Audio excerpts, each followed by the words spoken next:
존경하고 사랑하는 우리 구독자 여러분 반갑습니다. 여러분의 천만 라디오 청취자입니다.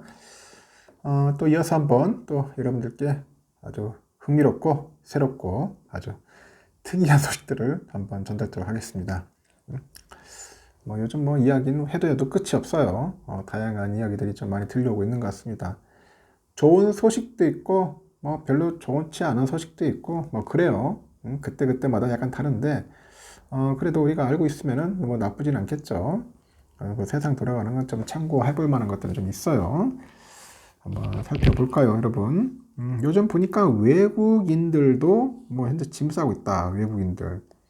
외국인들이 짐 싸면 안 되는데 짐 싸들고 들어와야 하는데 짐 싸고 밖으로 나가고 있다는 거지. 이러다 보면은 국내 증시는 흔들릴 수밖에 없어요. 상당히 힘들다 보시면 됩니다. 지난달 말 코스피가 2400선을 겨우 넘어섰어. 2400선. 왜 이렇게 힘들어? 요즘. 언제 3000 가냐? 언제 3000. 2400선을 막 기웃기웃거려. 허덕허덕 합니다. 답답합니다. 답답해. 외국인 애들도 올해 들어서 처음으로 이 코스피에서 보니까 주간 단위로 이제 순매도로 가는 거야. 순매도. 야, 이거 외국인들이 갑자기 순매도지. 응?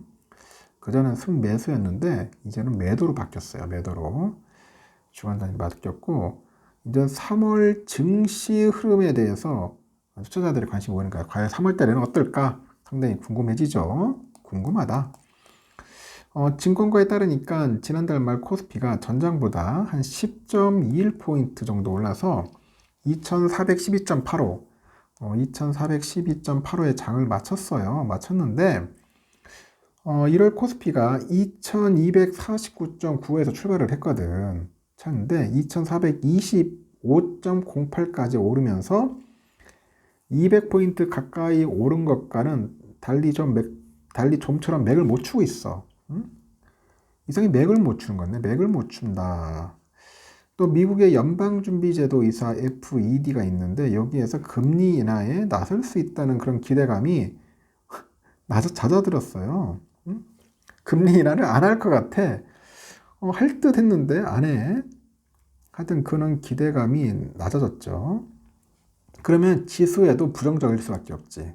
지수도 부정적이다. 특히 외국인 애들이 국내 증시에서 속속 짐을 싸고 돌아가고 있는 거야. 돌아와야 하는데 돌아가고 있어.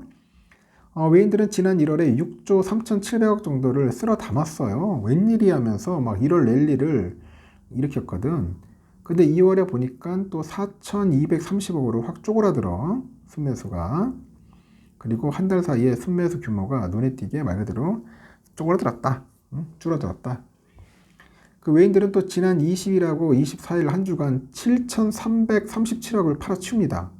갑자기 몰아칩니다. 애들 막 팔기 시작해요. 또 7,337억을 팔았고, 올해 들어서 코스피에서 주간 단위로 보니까 외국인의 순매도를 기록한 것은 이 기간이 처음이다. 처음이고 연준의 그 빅스텝이죠. 이 빅스텝이 가능성이 좀 높아지다 보니 달러가 이제 강세로 돌아서죠. 국내 증시 이탈이 좀 가속화된 것으로 현재 이제 풀이가 되고 있다. 그렇게 보시면 될 것 같습니다. 이렇게 외국인들이 본격적으로 국내 증시에서 짐을 싸기 시작하니 지수 하락에 힘을 보태는 거야. 하락에 배팅을 한다. 그렇게 보시면 되고요. 증권가에서도 이달 예정된 그 FOMC를 주목을 합니다. 주목을 하는데 이외에도 이제 둘째 주부터 2주부터 미국의 고용, 인플레이션 등의 대형 이벤트가 예정되어 있습니다. 어떤 이벤트인지 상당히 궁금한데 내가 볼 때는 그렇게 썩 좋지 않을 것 같아. 결국 현재 증시를 둘러싸고 상하방 요인이 혼재되어 있는데 3월에 FOMC까지는 기간 조정 형태의 그 중립 수준의 그런 증시 환경이 전개될 것으로 예상을 합니다. 이어서 이제 3월 FOMC에서 그 연준이 현재 시장이 우려하는 것 이상으로 매파적인 결과를 제공할 가능성이 낮은 만큼 이때를 기점으로 주식시장은 상당히 열 것이라는 전망에 힘을 싣는 것이 적절하다. 이런 얘기를 하네. 또 보니까 키움증권에서 그런 얘기를 합니다. 매파적인 결과를 제공할 가능성이 낮다. 내가 볼 때는 매파적인 의견이 나올 것 같아. 나는 반대로 갑니다. 키움 애들은 매파적인 의견이 낮아질 것 같지만 나는 올라갈 것 같아요. 매파적인 의견이.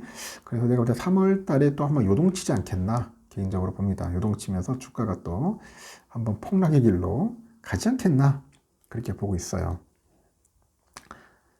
일단 금리 인상 우려에도 지난해처럼 시장 변동성이 급격하게 커지지는 않을 거다 그런 의견도 있지만은 저는 뭐 급격하게보다는 좀 아주 재미없는 하락장이 또 오지 않겠나 하는 생각이 들어요.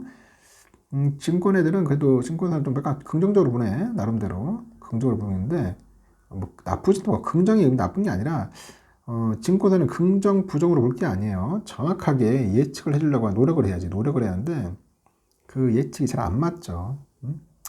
솔직히 주가 예측한다는 게 쉽지 않잖아요. 그래도 공부도 많이 했고 똑똑한 놈들 다 모여있는 건데 그거 하나 제대로 못 맞추면은 월급 받을 자격이 없지.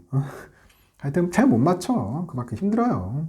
내가 그랬잖아요. 똑똑한 애들 백날 모아놔 봐야 헛방이다. 못 맞춥니다. 그 유튜브 보면 나오잖아. 맨날 막 상사한테 뭐 하는 게 안 맞잖아. 뭘 맞아 맞기는 막 떨어지던데. 그 3배짜리 레버리지 막 홍보한 사람 있어. 막 모를 거라고. 이 3배짜리 레버리지 잘못 탔다가는 결국 막 마이너스 80, 마이너스 90%야. 그래가지고 결국은 이제 방송 접는 분들도 꽤 있더라고요. 응? 욕은 욕들이 먹고. 그 레버리지는 추천하면 안 돼. 이거 힘들어요, 레버리지.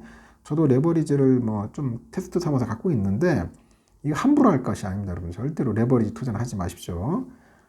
절대 그 권하는 방송도 듣지도 마. 보니까 뭐 TQQQ 이런 거 막 광한 거 있던데, 이게 솔직히 미친놈들이야. 이런 거 방송하면 안 돼. 이런 거는 뭐 방송하더라도 혼자만 하면 되는데, 이걸 막 권유하고 사라고 하면 안 돼요. 이거 TQX. 그러니까 결국 레버리 2배짜리든 3배짜리든 하지 마십시오. 모르면 안 하는 게 낫습니다. 괜히 뭐 봐가지고, 그럴듯하네 해서 했다가는 골로 간다.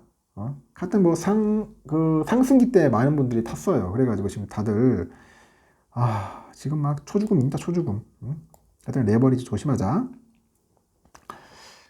지금 지난 그 금융통화위원회를 통해서 한국의 금리 인상 경로가 당분간 경제 흐름을 이제 확인한 뒤에 결정될 것으로 정해진 점도 긴축 강화에 대한 우려를 불식시키는 도움이 됐는데, 제가 볼 때는 조심해야 할 게 우리나라 한국은행이 금리 동결했다고 해가지고 이게 전부가 아닙니다. 끝이 아니야. 갑자기 또 금리 올릴 수 있어요.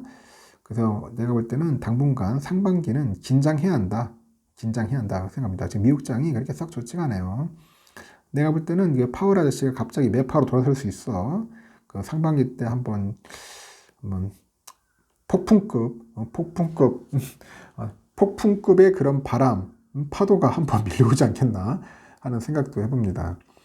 혹시 다른 종목들 타신 분들 조심하십시오. 지금 삼성전자도 지금 비실비실 되고 있는데 다른 종목들 잘 가다가 한번 휙 떨어진다고. 내가 그랬잖아. 산이 높으면 골이 깊어요. 이 떨어지는데 이거 장난이 아니라고. 더 떨어지기 힘든 거는 뭐 있겠지만은 하여튼 지금 고점 탄 분들은 조심해야 합니다. 하여튼 썩 좋지 않다. 그 증권사 말대로 다 받아들일 필요 없어요. 알겠죠? 일단 여기까지 하고 다음 시간에 또 뵙도록 하겠습니다.